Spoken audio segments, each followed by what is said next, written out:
ภิกขุทั้งหลายภิกขุบริษัทในกรณีนี้ สุตตันตะเหล่าใด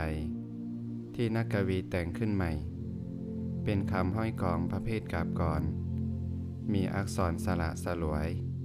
มีพยัญชนะอันวิจิตรเป็นเรื่องนอกแนวเป็นคำกล่าวของสาวก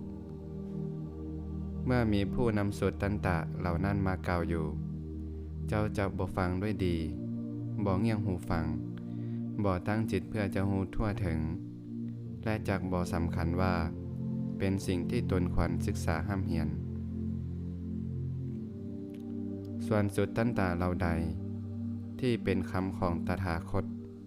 เป็นข้อความลึกมีความหมายลึกซึ้งเป็นสั้นโลกุตระ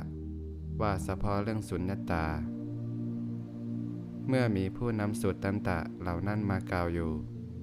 เจ้าจักฟังด้วยดีจักเงี่ยงหูฟังจะตั้งจิตเพื่อจะหูทั่วถึง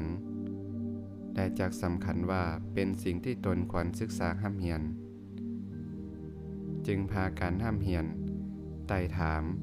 ทวนถามแก่กันและกันอยู่ว่าข้อนี้เป็นแนวใดมีความหมายกี่ในดังนี้ด้วยการทำอย่างนี้เจ้าย่อมเปิดธรรมที่ถูกปิดไว้ได้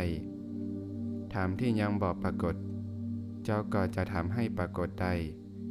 ความสงสัยในธรรมหลายประการที่น่าสงสัยเจ้าก็จะบรรเทาลงได้ภิกขุทั้งหลายภิกขุบริษัทเหล่านี้เขาเรียกว่าบริษัทที่มีการลุล่วงไปได้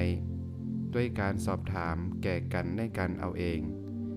บ่แม่นการชี้แจงโดยกระจ่างจากบุคคลภายนอกเราอื่น